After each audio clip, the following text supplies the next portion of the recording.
ஸ்ரீ காளிமாதா ஜோதிடம் பிரபல ஜோதிடர் பண்டித் மகாராஜா. தொழில், காதல், திருமணம், குழந்தை பாக்கியம் மற்றும் மந்திர சூனிய பிரச்சனைகளுக்கு நிரந்தர தீர்வு. வணக்கம். செய்திவீச்சு உங்களை வரவேற்றுக் கொள்கிறது. இன்றைய செய்திவீச்சில் இலங்கை மற்றும் தமிழக நிலவரங்கள் கலவையாக வருகின்றன.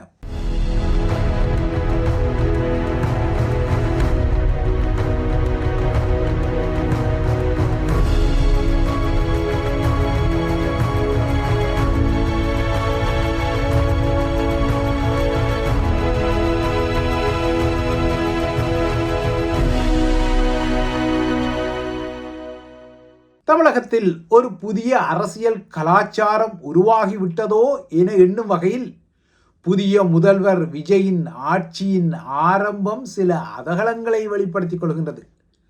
இவ்வாறு ஒரு புதிய கலாச்சாரம் அங்கு உருவாகிவிட்டதான தோற்றப்பாடு இருப்பதால் தானோ என்னவோ இன்று தமிழக சட்டப்பேரவையும் சபாநாயகர் தெரிவில் ஒரு சுமூகத்தை கடைபிடித்துக் கொண்டது.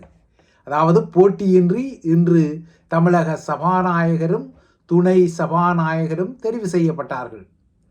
தமிழகத்தில் இவ்வாறாக ஒரு புதிய அரசியல் கலாச்சாரம் உருவாகிவிட்டது என்ற தோற்றப்பாட்டை புதிய முதல்வர் விஜய் அதிரடியாக வெளிப்படுத்தி வரும் நிலையில் தமிழக பெண்களின் பாதுகாப்பை முன்னேற்றும் வகையில், இல்லையென்றால் அதனை மேம்படுத்திக் கொள்ளும் வகையில் புதிதாக உருவாக்கப்பட்ட சிங்கப்பெண் அதிரடி படையை தனது நேரடி கண்காணிப்பில் முதல்வர் விஜய் வைத்திருக்க முடிவு செய்திருக்கின்றார். இது ஒரு முக்கியமான நகர்வாக வருகின்றது. ஆனால் தமிழகத்தின் புதிய சிங்கப்பெண் சிறப்பு அதிரடிப்படை விஜயின் நேரடி கண்காணிப்பில் இருக்க, தமிழகத்தின் முக்கிய திராவிட கட்சிகளில் ஒன்றான அதிமுகவின் கட்டுப்பாடு இனிமேல் அதன் பொதுச் செயலாளர் எடப்பாடி பழனிசாமியிடம் இல்லை. அவரது காலம் முடிந்து விட்டது, அவருக்கு எதிரான கிளர்ச்சி வெற்றி பெற்றது என்ற வகையில் இன்று காலை அதிரடியான செய்திகள் வந்தன. அந்த வகையில் அதிமுக மீண்டும் பிளவடைந்து விட்டமை இன்று உறுதிப்படுத்தப்பட்டது. அந்த பிளவின் அடிப்படையில் முதல்வர் விஜய் தலைமையிலான தமிழக வெற்றி கழகத்தின் ஆட்சிக்கு அதிமுகவின் சட்டமன்ற உறுப்பினர்களில் முன்னாள் அமைச்சர் சண்முகத்தின் தலைமையிலான அணி ஆதரவு அளிக்க முடிவு செய்துவிட்டது. இந்த விடயம் ஏற்கனவே அரசல் புரசலாக கடந்த சில நாட்களாக உலா வந்திருந்தது. செய்திவீச்சும் இதனை ஆரம்பத்திலேயே குறிப்பிட்டிருந்த நிலையில் இன்று அந்த செய்திகள் யாவும் உறுதிப்படுத்தப்பட்டன. தமது முன்னே தலைவர் எடப்பாடி பழனிசாமியை இப்போது தூக்கி எறியும் வகையில் புதிய அணி முடிவு செய்துவிட்டது. அதற்கு காரணம் எடப்பாடி பழனிசாமியின் அண்மைய டீல்கள் குறித்த விடயம் எனவும் அது ஒரு பரபரப்பான குற்றச்சாட்டை முன்வைத்துள்ளது. அதாவது அதிமுகவின் முக்கிய எதிரியான திமுகவின் ஆதரவோடு விஜயை முதல்வராக பொறுப்பேற்க விடாமல் தனது முதல்வர் ஆட்சியில், அதாவது திமுகவின் துணையையும் பெற்று ஒரு புதிய அதிமுக திமுக டீலின் அடிப்படையில் ஒரு ஆட்சியை உருவாக்கும் திட்டங்கள் எல்லாம் போடப்பட்டன. எடப்பாடி பழனிசாமி தான் இந்த கமுக்கமான டீலின் மையப்புள்ளியாக இருந்தார் என்ற விடயத்தை இன்று பகிரங்கப்படுத்திய சண்முகம் அணி இந்த நகர்வு தமது தரப்பில், அதாவது திமுக தமது பாரம்பரிய எதிரியாக தமிழகத்தில் இருக்கும்போது அதனுடனேயே ஒரு ஆட்சியை அமைக்கும் வகையில் எடப்பாடியார் டீல் போட்டது தம்மை பேர் அதிர்ச்சிக்கு உள்ளாக்கியுள்ளதால் எடப்பாடி பழனிசாமியை வெளிப்படையாகவே தாம் எதிர்த்ததாகவும் அவருக்கு எதிராக போர்க்கொடி தூக்கியதாகவும் குறிப்பிட்ட அவர், இனிமேல் தமது அணி விஜய்க்குத்தான் ஆதரவு அளிக்கும் என குறிப்பிட்டு, இனிமேல் அதிமுக எந்த கூட்டணியும் இல்லை, தேர்தலுக்கு முன்னர் பாஜகவுடன் அமைக்கப்பட்ட கூட்டணி கூட இனிமேல் செல்லுபடியாக இருக்காது என்ற வகையிலும் இனி தமது அணியின் ஆதரவு முதல்வர் விஜய் தலைமையிலான தமிழக வெற்றி கழகத்தின் அரசாங்கத்திற்கு என அதிமுக சட்டமன்ற உறுப்பினர்கள் கூட்டத்தில் முடிவெடுக்கப்பட்டுள்ளதாக சி சண்முகம் இன்று அறிவித்த போது எடப்பாடி தூக்கி எறியப்பட்டமை இப்போது உறுதிப்படுத்தப்பட்டது. ஆனால் சட்ட சிக்கல்களில் இந்த அணி நிச்சயமாக ஈடுபட வேண்டிய நிலை இருக்கின்றது, எதிர்கொள்ள வேண்டிய நிலை இருக்கின்றது. ஏனென்றால் அதிமுகவின் பொதுச் செயலாளர் எடப்பாடி பழனிசாமி இந்த பிளவை ஏற்றுக்கொள்ள முடியாத வகையில் சட்டத்தை நாடுவார், குறிப்பாக நீதிமன்றத்தை நாடுவார் என்பதால் புதிய அணிக்கும் சவால்கள் உருவாகத்தான் இருக்கிறது. ஆனால் எடப்பாடி பழனிசாமி பொறுத்தவரை ஓபிஎஸ்க்கு இல்லைனா சசிகலாவுக்கு முன்னர் எதனையெல்லாம் செய்தாரோ இப்போது அவரை அதே பூமராங் தடி தாக்கி இருக்கிறது. இப்போது எடப்பாடி பழனிசாமியின் வலு இழக்கப்பட்டு அதிமுகவின் சட்டமன்ற குழு தலைவராக முன்னாள் அமைச்சர் SP வேலுமணியை நியமித்திருக்கின்றது சண்முகம் தரப்பு குழு. அதே போல கொறடாவாக விஜயபாஸ்கரும் சட்டமன்ற குழுவின் துணைத் தலைவராக வேறு ஒருவர் நியமிக்கப்பட்டிருக்கிறார். அதாவது இவர்கள் எல்லாம் எடப்பாடி பழனிசாமிக்கு ஆதரவாக இல்லாதவர்கள் என்பது இங்கு ஒரு முக்கியமான விடயம்.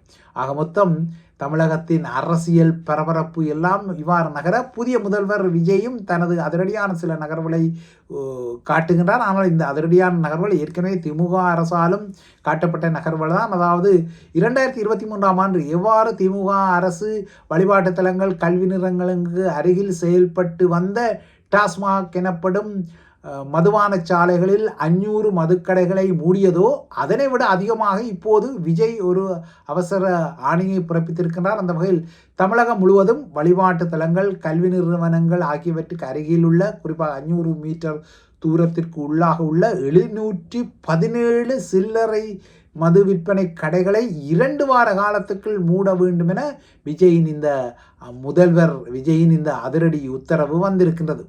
தமிழ்நாடு மாநில வாணிப கழகம் எனப்படுவது டாஸ்மாக். அந்த டாஸ்மாக் தமிழகத்தில் 4765 மதுபான சில்லறை விற்பனை கடைகளை நடத்தி வருகின்றது. இந்த விற்பனை கடைகள் தான் தமிழக மக்களையே பெரும் குடிகாரர்களாகவும் தமிழக சந்ததியை ஒரு குடி சந்ததியாகவும் மாற்றியதாக பல அரசியல் கட்சிகள் குறிப்பாக சீமான் போன்றவர்கள் கடுமையான விமர்சனத்தை முன்வைத்துள்ள நிலையில்தான் இந்த டாஸ்மாக் கடைகளில் ஏற்கனவே 4765 இருக்க அவற்றில் 717 டாஸ்மாக் கடைகளை அதிலும் குறிப்பாக மத வழிபாட்டு தலங்கள் பாடசாலைகளுக்கு அருகில் உள்ள இந்த கடைகளைத்தான் மூடுவதற்கு விஜய் ஒரு அரசாணையை பிறப்பித்திருக்கின்றார். இதற்கிடையே இந்த அரசாணை மூலமாக ஏற்கனவே உள்ள கடைகளில் சில மூடப்பட்டாலும் புதிய கடைகள் உருவாக்கப்படுமோ என்பதும் ஒரு ஐயமாக இருக்கிறது. இது எவ்வாறோ விஜயின் நகர்வுகள் இப்போது உற்று நோக்கப்படுகின்றது. ஏற்கனவே தமிழகத்தில் ஒரு புதிய அரசியல் கலாச்சாரம் உருவாகிவிட்டதோ என எண்ணும் வகையில் அவர் நகர்வுகளை ஏற்படுத்துகின்றார். குறிப்பாக இந்த அரசியல் எதிர்களாக திமுகவும் அதிமுகவும் இருந்த நிலையில் ஒன்று நவக்கிரகங்கள் போல இதுவரை காலமும் முறைத்து கொண்டு நோக்கி ஒரு மலினமான அரசியல் கலாச்சாரத்தை தமிழகத்தில் வேறிட வைத்த நிலையில் இப்போது முதல்வர் விஜய் இந்த புதிய அரசியல் கலாச்சாரம் ஒன்றை உருவாக்குவதான ஒரு தோற்றப்பாடை உருவாகியிருக்கின்றார். அந்த வகையில் புதிய முதல்வர் நேற்று முன்னாள் முதல்வர் ஸ்டாலினை சந்தித்தார். அதன் பின்னர் வைகோவை சந்தித்தார். அதன் பின்னர் தனது கடும் எதிர்ப்பை சம்பாதித்த சீமானையும் சந்தித்திருக்கின்றார். ஆகையால் விஜயின் இந்த நகர்வுகள் அரசியல் அரங்கில் பெரும் வாத பிரதிவாதங்களை கிளப்பி இருக்கின்றது. ஏனென்றால் விஜய் இப்போது உதயநிதி ஸ்டாலின், முன்னாள் முதல்வர் ஸ்டாலின், வைகோ, சீமான் உட்பட்ட பல்வேறு எதிரணி அரசியல் தலைவர்களை நேரில் சந்தித்து வாழ்த்து பெற்று ஒரு அரசியல் நாகரிகத்தை வெளிப்படுத்தினாலும் தேர்தல் பரப்புரை காலத்தில் இதே விஜய் ஸ்டாலினை கடுமையாக விமர்சித்ததும் அதேபோல சீமான் விஜய் தரப்பை கடுமையாக விமர்சித்ததும் இருந்தாலும் இப்போது இது ஒரு புதிய அரசியல் கலாச்சாரமாக நோக்கப்படுகிறது. ஆனால் இது சமூக வலைத்தளங்களில் வாத பிரதிவாதங்களையும் ஏற்படுத்தத்தான் செய்கின்றது. எதுவாரோ தமிழகத்தின் நகர்வுகள் இவ்வாறு இருக்க அயல் நாடான இலங்கையில், அதாவது அயல் வாக்குநிரணயின் அக்கறையில் உள்ள இலங்கையில் முன்னாள் அரசு தலைவர் மஹிந்த ராஜபக்சவுக்கு இன்று ஸ்ரீலங்காவின் லஞ்ச மோசடிகள் ஆணைக்குழுவில் ஒரு கண்டம் காத்திருந்தது. அந்த கண்டத்தை அவர் இப்போதைக்கு ஓரளவு சமாளித்திருக்கின்றார்.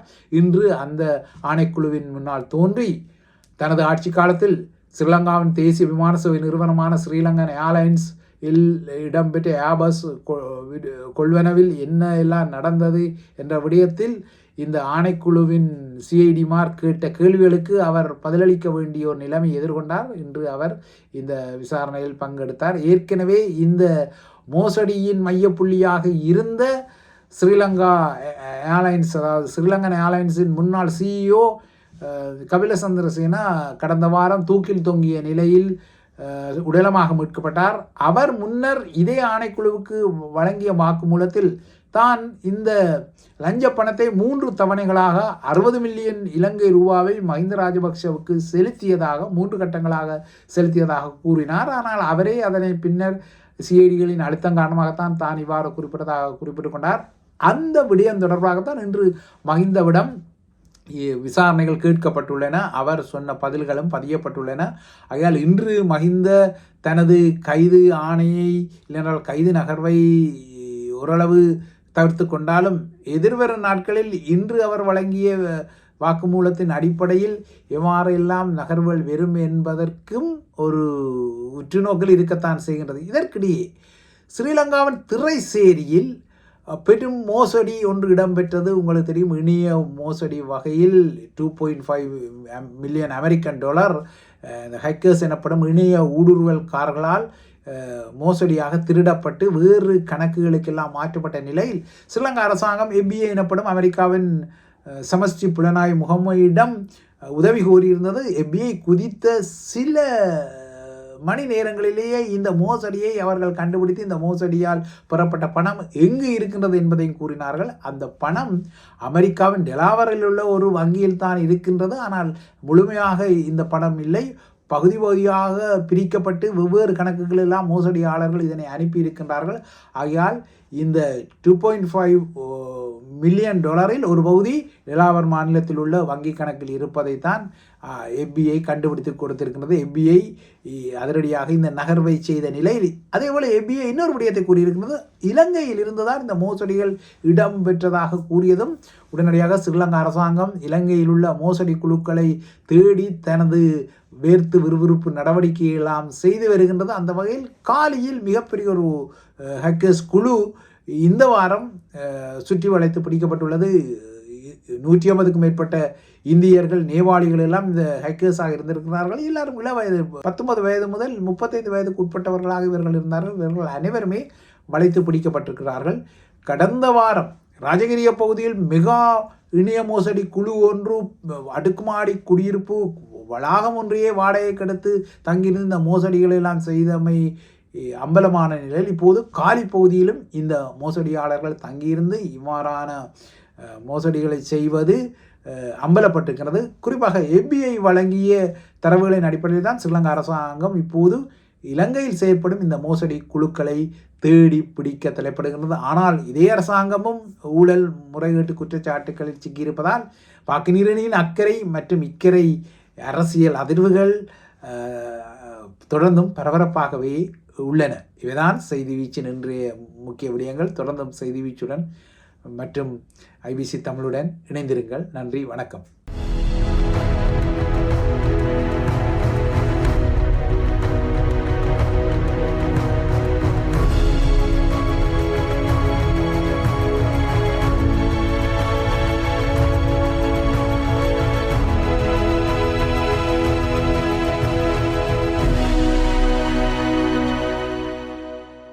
ஸ்ரீ காளிமாதா ஜோதிடம். பிரபல ஜோதிடர் பண்டித் மகாராஜா. தொழில், காதல், திருமணம், குழந்தை பாக்கியம் மற்றும் மந்திர சூனிய பிரச்சினைகளுக்கு நிரந்தர தீர்வு.